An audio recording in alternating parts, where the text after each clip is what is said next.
स्वागत है आपका अपना क्लास मैजिकल क्लास 2.0 में। तो आज पढ़ेंगे केंद्र राज्य संबंध के बारे में लगभग 30 plus most VVI MCQ question को। तो इससे पहले इसके बारे में theory plus previous year question कराया जा चुका है। यदि आपने नहीं देखा तो जाकर प्ले लिस्ट में देख सकते हैं। आज इसी से रिलेटेड लगभग 30 plus most VVI MCQ question को कवर करेंगे, जो कि सभी प्रकार के कंपटीशन एग्जाम हेतु बहुत ही महत्वपूर्ण है। तो चलिए क्लास की शुरुआत करते हैं। पहला प्रश्न है, विधायी संबंध का वर्णन किस अनुच्छेद में है? जो विधायी संबंध है तो इसका वर्णन किस अनुच्छेद में है? तो ऑप्शन ए अनुच्छेद 245 से लेकर 255 तक। क्वेश्चन नंबर 2, विधायी संबंध का वर्णन किस भाग में है? भाग 10, भाग 11, भाग 12 या भाग 13 में? तो इसका वर्णन भाग 11 में है। क्वेश्चन नंबर 3, प्रशासनिक संबंध का वर्णन किस अनुच्छेद में है?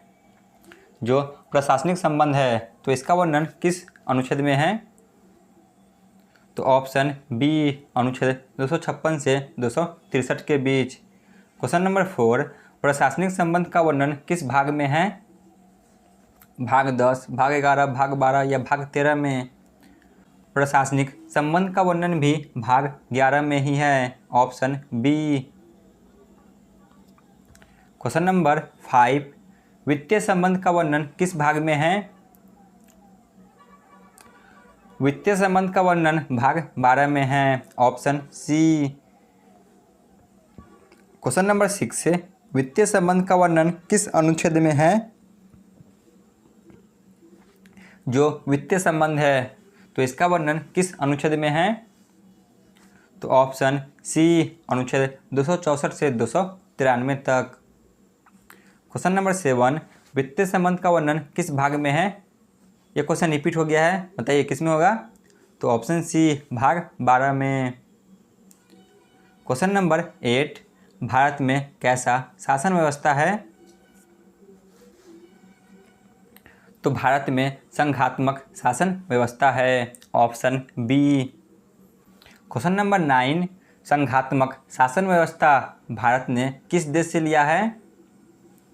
Option A America, option B Britain, option C Canada या ऑप्शन डी अफ्रीका? संघात्मक शासन व्यवस्था जो कि कनाडा के संविधान से लिया गया है। क्वेश्चन नंबर 10, निम्नलिखित में से किस देश में एकात्मक शासन व्यवस्था है? यानी कि जो पूरी शक्ति है यह केंद्र सरकार के पास होती है, इसका विभाजन नहीं होती है। Option A Bharat, option B America, option C Britain या ऑप्शन डी इनमें से कोई नहीं। तो इसका सही जवाब होगा ऑप्शन सी, ब्रिटेन में जो कि एकात्मक शासन व्यवस्था है। परंतु जो भारत है और अमेरिका है तो इसमें संघात्मक शासन व्यवस्था है। क्वेश्चन नंबर 11, संसद भारत के संपूर्ण राज्य क्षेत्र में विधि बना सकती है, इसका वर्णन किस अनुच्छेद में है? अनुच्छेद 245, अनुच्छेद 246, अनुच्छेद 249, अनुच्छेद 250? तो इसका वर्णन जो कि अनुच्छेद 245 में है। क्वेश्चन नंबर 12, संघ सूची में कानून बनाने का अधिकार किनके पास है? ऑप्शन ए केंद्र सरकार, ऑप्शन बी राज्य सरकार, ऑप्शन सी यह दोनों या इनमें से कोई नहीं। संघ सूची में कानून बनाने का अधिकार जो कि केंद्र सरकार के पास है। क्वेश्चन नंबर 13, संघ सूची में वर्तमान में कितने विषय शामिल हैं? Option A 100, option B 61, option C 66 या ऑप्शन डी 52? संघ सूची में वर्तमान में 100 विषय जो कि शामिल है, ऑप्शन ए। क्वेश्चन नंबर 14, निम्नलिखित में से कौन संघ सूची के विषय है? ऑप्शन ए संचार, विदेशी मामले, बैंकिंग या सभी? तो इनमें से सभी जो कि संघ सूची के विषय है, संचार, विदेशी मामले और बैंकिंग। क्वेश्चन नंबर 15 पे आते हैं, राज्य सूची में कानून बनाने का अधिकार किनके पास है? जो राज्य की सूची है तो इसमें कानून बनाने का अधिकार किनके पास है? तो ऑप्शन बी राज्य सरकार के पास। क्वेश्चन नंबर 16, राज्य सूची में वर्तमान में कितने विषय हैं? Option A 100, option B 61, option C 66 या ऑप्शन डी 52?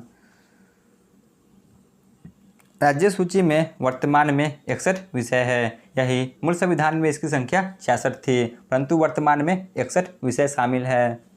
क्वेश्चन नंबर 17, निम्नलिखित में से राज्य सूची के विषय है। ऑप्शन ए स्थानीय स्वशासन, ऑप्शन बी कृषि, ऑप्शन सी पुलिस या इनमें से सभी। तो ऑप्शन डी इनमें से सभी। क्वेश्चन नंबर 18, समवर्ती सूची में कानून बनाने का अधिकार किनके पास है। ऑप्शन ए केंद्र सरकार, ऑप्शन बी राज्य सरकार या यह दोनों या इनमें से कोई नहीं। समवर्ती सूची में कानून बनाने का अधिकार इन दोनों के पास है। ऑप्शन सी राज्य सरकार और केंद्र सरकार दोनों मिलकर जो कि कानून बनाते हैं। क्वेश्चन नंबर 19, वर्तमान में समवर्ती सूची में कितने विषय शामिल हैं। Option A 100, option B 61, option C 66 या ऑप्शन डी 52। तो वर्तमान में इसकी संख्या 62 है। यही मूल संविधान में इसकी संख्या 47 थी, परंतु वर्तमान में जो कि समवर्ती सूची में 52 विषय शामिल है। क्वेश्चन नंबर 20, निम्नलिखित में से समवर्ती सूची के विषय हैं। ऑप्शन ए शिक्षा, ऑप्शन बी जनसंख्या नियंत्रण, ऑप्शन सी सुरक्षा या ऑप्शन डी इनमें से सभी। तो ऑप्शन डी समवर्ती सूची के इनमें से सभी विषय है।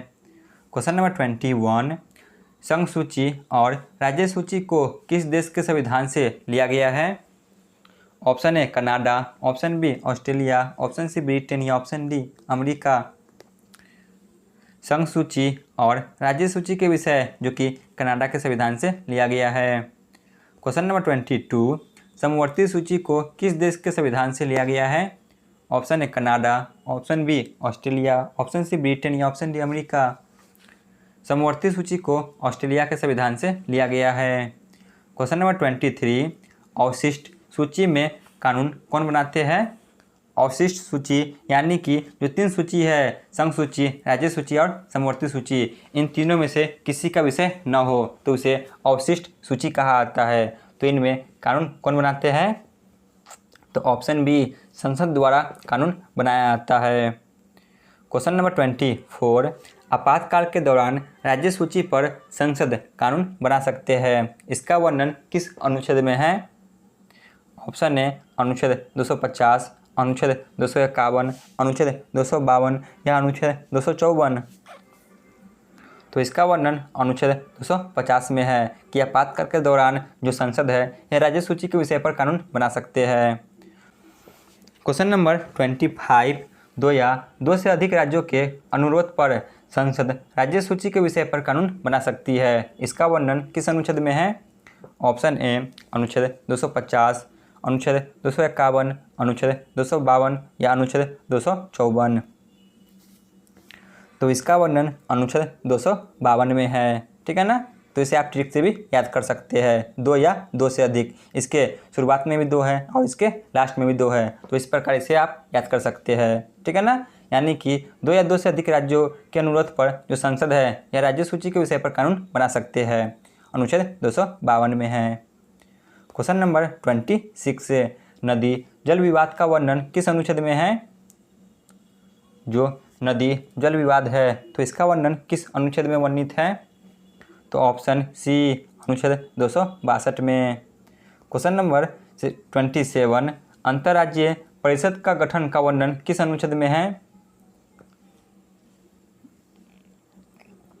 तो ऑप्शन डी अनुच्छेद 263 में है। क्वेश्चन नंबर 28, अंतर्राज्यीय परिषद का गठन किसके द्वारा किया जाता है।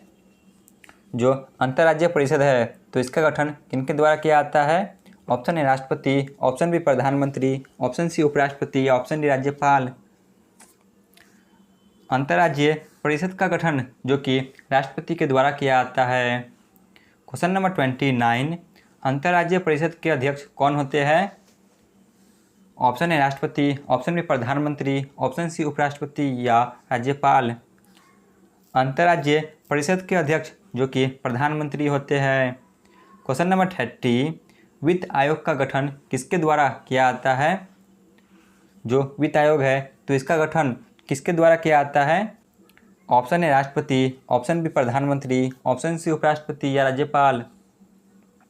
वित्त आयोग का गठन जो कि राष्ट्रपति के द्वारा किया जाता है और वित्त आयोग का वर्णन अनुच्छेद 280 में वर्णित है। क्वेश्चन नंबर 31, वित्त आयोग का कार्यकाल कितने वर्ष का होता है? ऑप्शन है 3 वर्ष, ऑप्शन बी 4 वर्ष, ऑप्शन सी 5 वर्ष या ऑप्शन डी 6 वर्ष। तो इसका कार्यकाल 5 वर्ष का होता है। क्वेश्चन नंबर 32, वित्त आयोग में कुल कितने सदस्य होते हैं? ऑप्शन है 3 सदस्य, ऑप्शन बी 4 सदस्य, ऑप्शन सी 5 सदस्य या ऑप्शन डी 6 सदस्य। तो वित्त आयोग में जो कि 5 सदस्य होते हैं, ऑप्शन सी।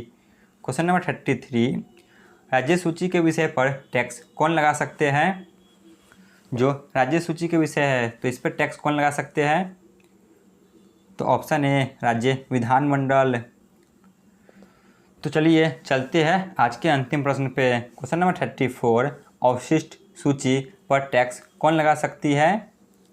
ऑप्शन ए राज्य विधानमंडल, ऑप्शन बी संसद, यह दोनों या इनमें से कोई नहीं।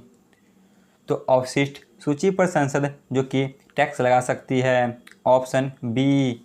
तो आज का क्लास यहीं पे समाप्त होती है। आप लोग कमेंट में जरूर बताएं कि आपको यह क्लास कैसा लगा। धन्यवाद।